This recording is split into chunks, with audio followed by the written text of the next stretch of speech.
रामकृष्ण हरी. मनामध्ये कोणतीही ईर्ष्या वैर बिलकुल ठेवायचं नाही. असाच एक प्रसंग आज दासी तुमच्यासमोर सांगणार आहे.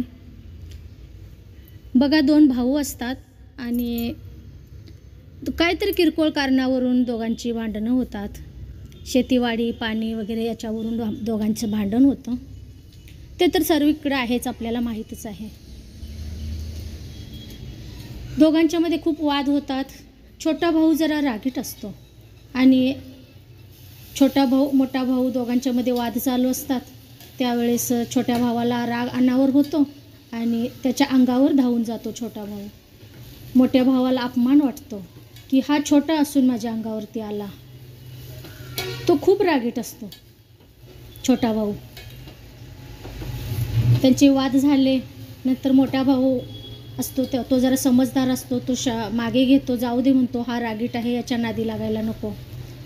नंतर थोड्या दिवसांनी छोटा भाऊ म्हणतो की आता आपल्या मुलीचं लग्न करायचं आहे, म्हणून तो स्थळ बघत असतो. मुलीचं लग्न जमतं. जमल्यानंतर त्याला वाटतं की आता आपला मोठा भाऊ लग्नात आला पाहिजे. किती केलं तर तो माझा भाऊ आहे आणि मी त्याला अंगावर गेलो म्हणून रागाने माझा भाऊ माझ्याशी बोलत नाही, परंतु माझ्या मुलीच्या लग्नामध्ये माझा भाऊ असायला पाहिजे असं त्या छोट्या भावाला वाटू लागतं. जाऊ दे, आपणच जाऊया आणि त्याला बोलूया, कारण चुकी तर आपली आहे. आपण त्याच्या अंगावरती गेलो, त्यामुळे आपला भाऊ नाराज आहे. म्हणून छोटा भाऊ मोठ्या भावाच्या घरी जातो आणि म्हणतो की माझ्याकडून चूक झाली, मी तुझ्या अंगावर गेलो, परंतु तो राग तू विसर आता. म्हणून तो क्षमा मागतो. परंतु मोठा भाऊ म्हणतो ठीक आहे, जाऊ दे, मी कुठं काय बोललो का तुला राग आला म्हणून? नाही बोललो ना. छोटा भाऊ म्हणतो हे बघ दादा, माझ्या मुलीचं लग्न आहे आणि माझ्या मुलीच्या लग्नामध्ये तू सर्व तुझ्या हाताने तू सर्व करावं, तू पुढं होऊन करावं, तू जे करशील त्यात मला आनंद आहे, कारण तू माझा मोठा भाऊ आहेस आणि माझं तुझ्यावर खूप प्रेम आहे. मी रागामध्ये काय बोललो तो विसरून जा आणि आता माझ्या मुलीच्या लग्नामध्ये तू यायला पाहिजेस, तू सर्व पुढं होऊन केलं पाहिजे. मोठा भाऊ म्हणतो मला ते जमणार नाही, तुला जे करायचं ते तुझं तू कर, मी येणार नाही, मला ते जमणार नाही, मला पुन्हा बोलवायला येऊ नकोस. नंतर छोटा भाऊ खूपच टेन्शनमध्ये येतो. आता काय करावं त्याला समजत नाही.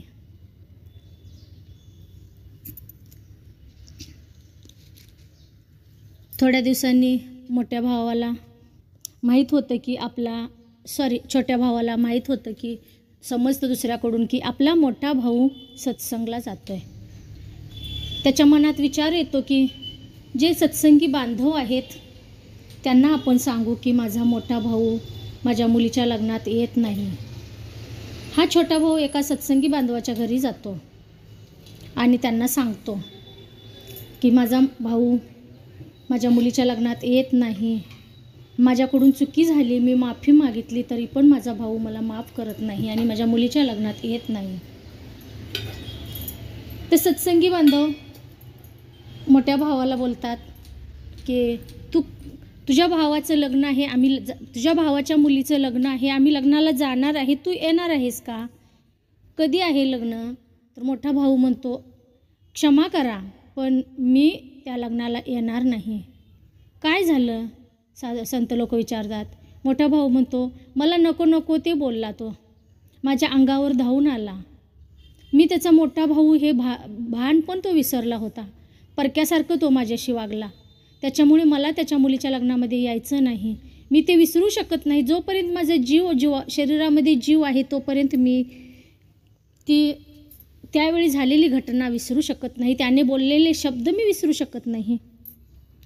बघा, आजकाल लोक जेवढं वाईट आहे तेवढं जास्त लक्षात ठेवतात. हो, जे नको आहे ते जास्त दिवस लक्षात राहतं आणि जे हवं आहे ते लवकर विसरलं जातं.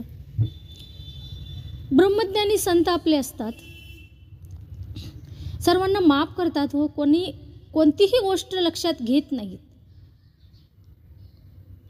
ही विसरून जायचं असतं. ज्या चांगल्या गोष्टी आहेत त्या आत्मसात करायच्या, त्या लक्षात ठेवायच्या. परंतु त्या मोठ्या भावाला खूपच राग आला होता म्हणून तो तसं बोलले. संत लोक म्हणतात, जाऊ दे, नाही तुला जायचं तर नको जाऊ. बरं मला एक सांग, मागच्या रविवारी तू संगतला आला होता का? हो आलो होतो मी. तुझा भाऊ पण त्या दिवशी संगतला आला होता? हो आला होता. ते लक्षात आहे का तुझ्या? तर हो बोलतो मोठा भाऊ, हो आला होता तो संगतला. कारण मी संगतला येतो हे त्याला समजलं असेल, तो पण संगतला यायला लागला आहे, चांगली गोष्ट आहे ना. परंतु मी त्याच्या लग्नाला येणार नाही. संत लोक म्हणतात, ठीक आहे, नाही जायचं तर नको जा. नंतर काही दिवस निघून जातात. छोटा भाऊ पुन्हा जातो संतांच्या घरी आणि सांगतो की माझा मोठा भाऊ यायला तयार नाही, तुम्हीच सांगा त्याला जेणेकरून तो आला पाहिजे. बघा, कोणतीही गोष्ट जर तुम्ही संतांना सांगितलं तर त्याच्यावरून तुम्हाला चांगलाच मार्ग मिळेल. ह्याच्याऐवजी जर तुम्ही एखाद्या संसारी माणसाला सांगितलं तर तो चुकीच्या पद्धतीने सांगून अजून विष भरण्याचं काम करेल. कारण संसारी जे लोक असतात त्यांना फक्त आणि फक्त दुसऱ्याच्या घरामध्ये तमाशा बघायला आवडतो, दुसऱ्याच्या घरामध्ये झालेलं भांडण बघायला आवडतं. संत लोक तसं नसतात हो. संत कधीही कोणाची मजा बघत नाहीत, प्रत्येकाला चांगलाच सल्ला देत असतात. दुसऱ्या वेळेस जेव्हा संत आणि मोठे भाऊ बसलेले असतात तेव्हा संत म्हणतात, काय झालं, तुझ्या भावाच्या मुलीचं लग्न आहे, जवळच लग्न आलं आहे. मोठा भाऊ म्हणतो, आला असेल, मला नाही माहीत, आणि त्या लग्नाशी मला जाणून पण घ्यायचं नाही आणि मला जायचं पण नाही. तेव्हा संत लोक म्हणतात, मागच्या रविवारी तुम्ही सत्संगला आले होते का हो? तेव्हा मोठा भाऊ म्हणतो, हो मी आलो होतो. सेवेला कोण होतं तुमच्या लक्षात आहे का? आणि जे सेवेला महात्मा होते त्यांनी काय विचार मांडले ते विचार जरा मला सांगाल का? तेव्हा मोठा भाऊ म्हणतो, ते एवढं काही माझ्या लक्षात नाही, त्यांनी काय विचार घेतले ते माझ्या लक्षात नाही, तरी पण एक मुद्दा तरी सांगा. मोठा भाऊ म्हणतो, नाही हो माझ्या लक्षात नाही, कारण मी आजकाल खूप टेन्शनमध्ये असतो, त्यामुळे माझ्या लक्षामध्ये नाही राहत. संत म्हणतात, कशाचं टेन्शन एवढं घेता तुम्ही? आणि तुम्ही टेन्शन घेता, बिनाकामाचं टेन्शन का घेता तुम्ही? आपण ब्रह्मज्ञानी आहोत आणि जे चांगलं आहे ते आपण घ्यायचं आहे, जे नको आहे, वाईट आहे ते सोडून द्यायचं आहे. चांगलं तेवढंच लक्षात ठेवायचं आहे. मागच्या रविवारी संगत झाली, त्या संगतमध्ये बोललेले विचार ते तुमच्या लक्षात असणं गरजेचं आहे. 4 वर्षाच्या मागे तुमचं जे काही झालं ते तुम्ही लक्षात ठेवू शकता, परंतु या आठवड्यात सत्संगमध्ये झालेले विचार तुम्ही विसरले, असं होऊन नाही चालणार. हे तर लक्षात ठेवणं तुमच्या गरजेचं आहे, कारण हे शेवटपर्यंत तुम्हाला साथ देणार आहे, ते नाही तुम्हाला साथ देणार. तेव्हा मोठ्या भावाच्या लक्षात येतं की हे संत कोणाला उद्देशून बोलतात आणि का बोलतात हे त्यांच्या लक्षात येतं.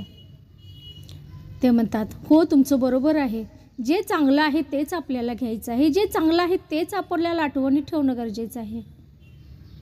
आपलं आयुष्य जर आपल्याला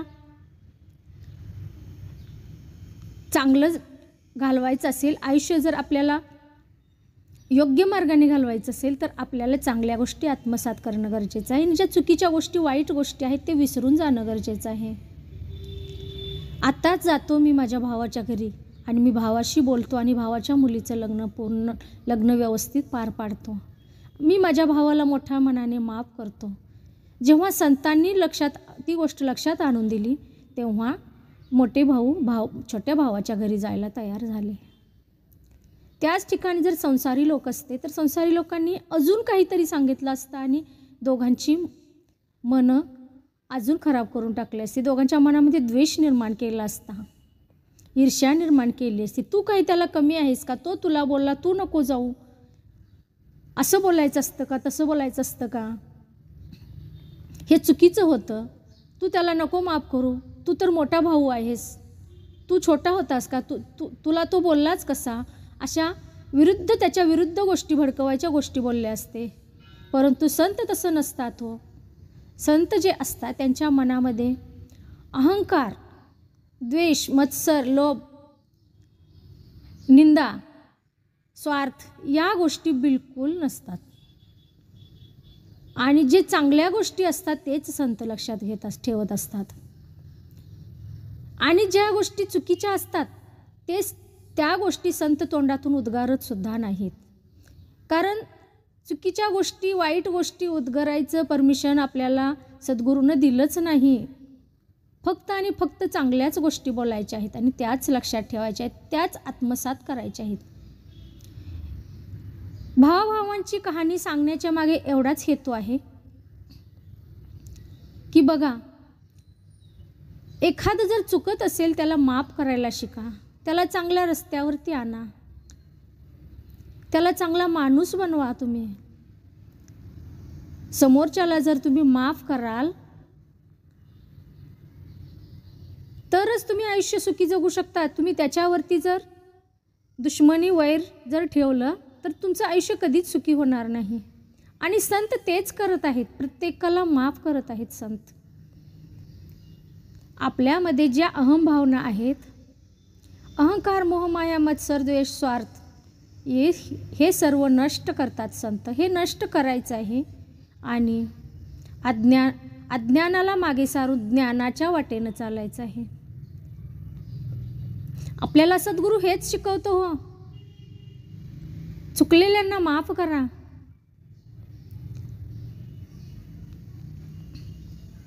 गोरगरिबाला जाणा, अनाथांना जाणा, वृद्ध लोकांना जाणा, आईबाप्पाला जाणा. आईबाप्पाला कधी दुःख देऊ नका. या जगामध्ये तुमच्यावर प्रेम करणारे फक्त आणि फक्त आई बाप आणि संतच असू शकतात हो.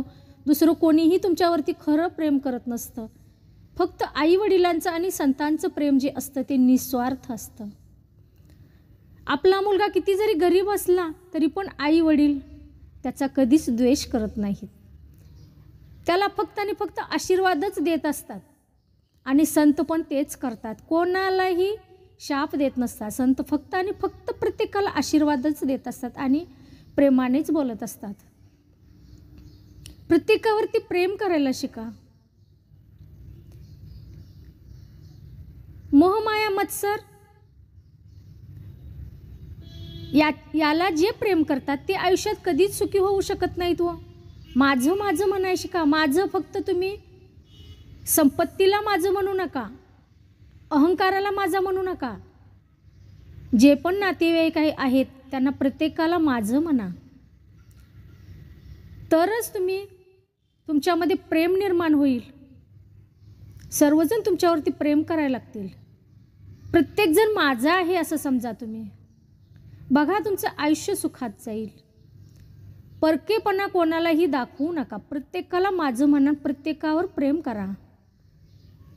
कोणालाही विरोध करू नका, कोणालाही रागाने बोलू नका, कोणाविषयीही मनामध्ये ईर्ष्या, मत्सर आणू नका. फक्त आणि फक्त प्रत्येकजण माझा समजा. माझं म्हणायचं नाही, फक्त स्वार्थ, मोह याला जवळ करू नका तुम्ही. स्वार्थाला जवळ करू नका, अहंकाराला जवळ करू नका. ज्यामध्ये हा जीवात्मा आहे, ज्या घटामध्ये हा जीवात्मा बसलेला आहे त्या गोष्टी तुम्ही माझ्या म्हणा. त्याच्यामध्ये मुके प्राणी, पक्षी, पशु, जी जीवात्मा आहेत, माणसं, साधू, संत, सर्वांना जवळ करा, सर्वांना प्रेम द्या, सर्वांना माझं म्हणा. बघा तुमचं आयुष्य एकदम सुखाने जाईल आणि सुखाची झोळी भरून घ्या. आणि माझं म्हणण्यासाठी, मनामध्ये प्रेम निर्माण करण्यासाठी आपल्याला एक आणि एक आसरा आहे, एक आणि एक आपला आधार आहे, तो म्हणजे सद्गुरू आणि संत. संतांच्या संगतीत बसा, संतांना शरण या, सद्गुरूला शरण या, सद्गुरूच्या वचनावरती चाला. तेव्हाच तुम्ही माझं माझं म्हणू शकता, प्रत्येकावर प्रेम करू शकता. तुमच्यातला स्वार्थ, अहंकार सर्व काही निघून जाईल. कोणतीही स्वार्थ, अहंकार, मोहमाया, मत्सर, द्वेष कोणीही तुमच्या जवळ आसऱ्याला सुद्धा येणार नाहीत जेव्हा तुम्ही सद्गुरूच्या वचनावरती चालाल, सद्गुरूला शरण याल, संतांच्या संगतीमध्ये बसाल. अहो, आपल्या महाराष्ट्र ही संतांची भूमी आहे. कितीतरी संत होऊन गेले, संतांनी कितीतरी उपदेश केलेत. आपला जो हा जीव आहे आपल्या शरीरात, हा फक्त हे शरीर त्याने धारण केलेलं आहे, हे फक्त थोड्या दिवसाचं हे भाड्याचं घर आहे. या भाड्याचं घर जोपर्यंत करार आहे, परमेश्वराने, परमपिता हा निराकार आहे, याने करार केलेला आहे की एवढ्या वर्ष तू या घरामध्ये राहायचं आहे, हे जीवात्म्याला पाठवलेलं आहे. तेवढ्याच दिवस हा जीवात्मा या घरामध्ये राहणार आहे. एक ना एक दिवस हे घर खाली करून ह्या जीवात्म्याला जावं लागणार आहे. आणि ह्या जीवात्म्याचं खरं खुराक म्हणजे, त्याला बळकट करणं म्हणजे नामस्मरण. तुम्ही नामस्मरण करा, तेव्हाच तुम्हाला या परमपिता परमेश्वराची ओळख होईल. परमपिता परमेश्वराला तुम्ही जाणून घ्याल. ह्या जीवाचं आणि या निराकाराचं जर सांगड घालायचं असेल तर तुम्हाला नामस्मरण करणं गरजेचं आहे. सद्गुरूला शरण जाणं गरजेचं आहे. सद्गुरूच्या वचनावरती चालणं गरजेचं आहे.